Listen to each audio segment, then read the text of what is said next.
Hello friends, स्वागत है आपका यश एकेडमी के ऑनलाइन यूट्यूब प्लेटफॉर्म पर। और आज हम लेके आए हैं बहुत एक important topic, sources of Indian constitution, भारतीय संविधान के स्रोत, जो कि बहुत ही इंपॉर्टेंट टॉपिक है किसी भी कंपटीशन के लिहाज से।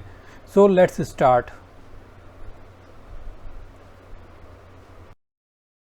देखिए, भारतीय संविधान का सबसे बड़ा स्रोत है भारतीय शासन अधिनियम 1935 यानी गवर्नमेंट ऑफ इंडिया एक्ट 1935।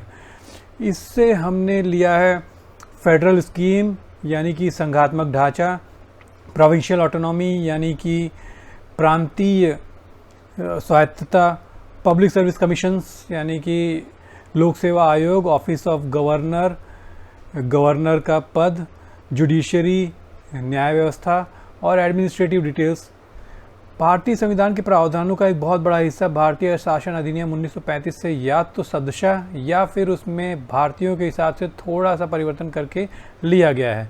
देखिए, 1935 का गवर्नमेंट ऑफ इंडिया एक्ट तो बेसिस है इंडियन के कॉन्स्टिट्यूशन का, और भारत का कॉन्स्टिट्यूशन भारत का सर्वोच्च विधान है, हाईएस्ट लॉ आप कह सकते हैं, लॉ ऑफ द लैंड। 26 नवंबर 1949 को भारत का संविधान पारित हुआ था और 1950 में भारत का संविधान लागू हुआ था।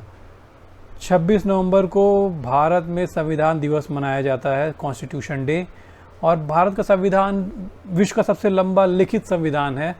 इसमें लगभग 1.5 लाख शब्द हैं, 1,45,000 टू बी प्रिसाइज।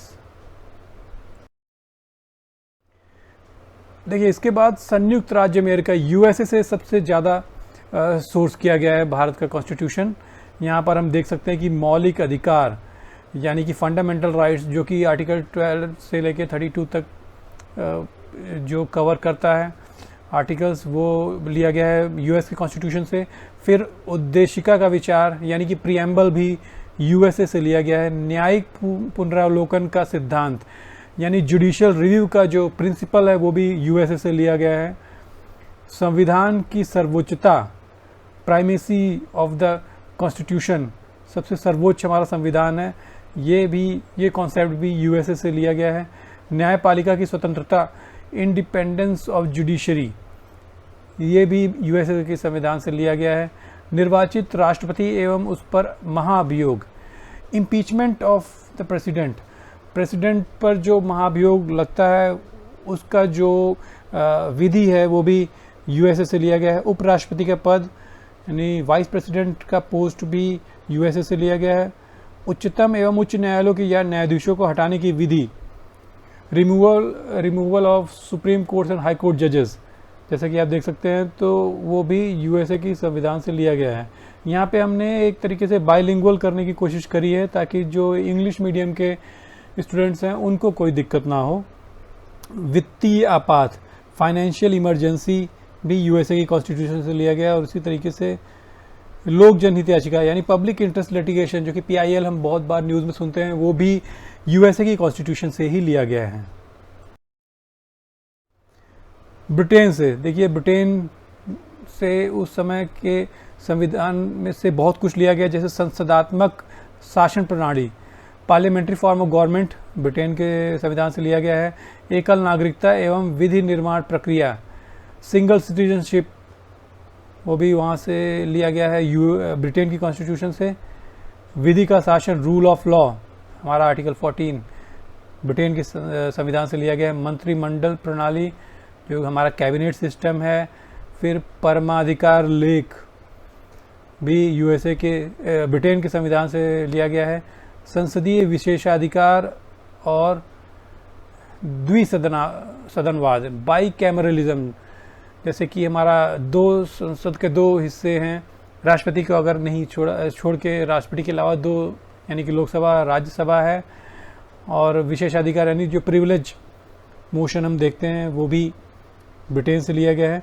राष्ट्रपति की औपचारिक प्रधानता और वास्तविक शक्तियां मंत्रिमंडल में निहित होना, जैसे हमारे यहाँ पर राष्ट्रपति एक टाइटुलर हेड है, लेकिन मेन जो पावर है वो एग्जीक्यूटिव का जो मेन हेड होता है वो एक प्रधानमंत्री और उसका मंत्रिमंडल होता है। ये भी हमें ब्रिटेन से ही लिया गया है, हमने ब्रिटेन से ही लिया है। आयरलैंड से देखिए हमने क्या क्या लिया है। नीति निर्देशक तत्व यानी directive principles of state policy, जो पार्ट 4 का एक बहुत इंपॉर्टेंट चैप्टर है कॉन्स्टिट्यूशन का, वो हमने आयरलैंड से लिया है। राष्ट्रपति के निर्वाचक मंडल की व्यवस्था, इलेक्शन ऑफ प्रेसिडेंट, जो इलेक्टोरल कॉलेज है वो भी आयरलैंड के संविधान से लिया गया। राष्ट्रपति द्वारा राज्यसभा में साहित्य, कला, विज्ञान और तथा समाज सेवा आदि के क्षेत्र में व्यक्तियों को सम्मानित करना आयरलैंड के संविधान से लिया गया है। जो नॉमिनेट करता है प्रेसिडेंट राज्यसभा में मेंबर्स को अलग अलग फील्ड से, वो भी हमने आयरलैंड के संविधान से लिया है। ऑस्ट्रेलिया के संविधान से देखिए हमने क्या क्या लिया है। तो प्रस्तावना की भाषा, जो लैंग्वेज है प्रिएम्बल का, समवर्ती सूची का प्रावधान यानी कंकरेंट लिस्ट भी हमने ऑस्ट्रेलिया के संविधान से लिया है। केंद्र एवं राज्य के बीच संबंध तथा शक्तियों का विभाजन, व्यापार, वाणिज्य और संसद के दोनों सदनों को की संयुक्त बैठक को ऑस्ट्रेलिया के संविधान से लेकर भारतीय संविधान में जोड़ा गया है। जो freedom of trade and commerce है within the country and between the states, राज्यों के बीच की व्यापार और देश के अंदर, वो भी ऑस्ट्रेलिया से ही लिया गया है। जर्मनी के कॉन्स्टिट्यूशन को वीमार कॉन्स्टिट्यूशन कहा जाता था। और देखिए हमने जर्मनी के कॉन्स्टिट्यूशन से क्या क्या लिया है। आपातकाल के दौरान राष्ट्रपति के मौलिक अधिकार संबंधी शक्तियाँ, इमरजेंसी प्रोविजंस, आपातकाल के समय मूल अधिकारों का परिवर्तन जर्मनी से लिया गया है। सस्पेंशन, यहाँ पे अधिकारों का परिवर्तन नहीं होकर यहाँ पे सस्पेंशन होगा, निलंबन। तो suspension of fundamental rights during emergency, ये भी हमने जर्मनी के कॉन्स्टिट्यूशन से लिया है। साउथ अफ्रीका के कॉन्स्टिट्यूशन से देखिए तो हमने लिया है संविधान संशोधन की प्रक्रिया, यानी कॉन्स्टिट्यूशन को कैसे अमेंड किया जाता है उसका प्रोसीजर हमने साउथ अफ्रीका के संविधान से लिया है। राज्यसभा में सदस्यों का निर्वाचन यानी इलेक्शन ऑफ राज्यसभा मेंबर्स, ये भी हमने साउथ अफ्रीका के कॉन्स्टिट्यूशन से लिया है। कनाडा के कॉन्स्टिट्यूशन से देखिए हमने क्या क्या लिया है। तो संघात्मक विशेषताएं, यानी कि जो अवशिष्ट शक्तियां हैं वो केंद्र के पास है, ये एक संघात्मक विशेषता है कि जो रेजिडोरी पावर्स होती हैं वो सेंट्रल गवर्नमेंट रिटेन करती है। फिर केंद्र द्वारा राज्य के राज्यपालों की नियुक्ति, ये भी एक संघात्मक विशेषता है। उच्चतम न्यायालय का परामर्श, न्याय निर्णयन जैसे चीज़ें कनाडा के संविधान से लिया गया है। देखिए यहाँ पर quasi federal form of government, यानी कि संघात्मक चरित्र की का सरकार होना। Distribution of powers between the central government and state government, केंद्र और राज्य सरकारों के बीच शक्तियों का विभाजन, ये जिससे कि रेजिडुअरी पावर्स सेंट्रल गवर्नमेंट के पास रहती है, तो ये कनाडा के संविधान से लिया गया है।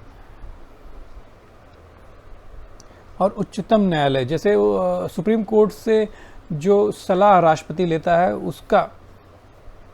उसका भी जो हमने सोर्स किया है वो कनाडा के संविधान से सोर्स किया है।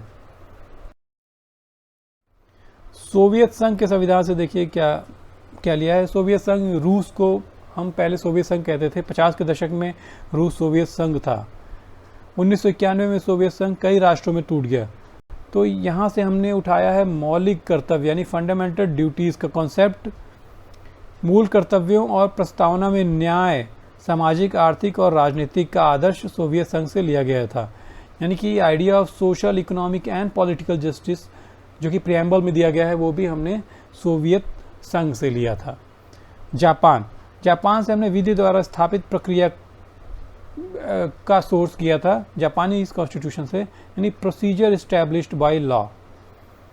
फ्रांस से हमने गणतंत्रात्मक और प्रस्तावना में स्वतंत्रता, समता, बंधुता के आदर्श का सिद्धांत लिया था, यानी रिपब्लिक का कॉन्सेप्ट और ideals of liberty, equality and fraternity in the preamble, ये हमने फ्रांस के संविधान से लिया था। दोस्तों हमारा संस्करण समाप्त होता है। आप अपना बहुत बहुत ख्याल रखें, सोशल डिस्टेंसिंग का पालन करें और फिर मिलते हैं हम नेक्स्ट वीडियो में। धन्यवाद।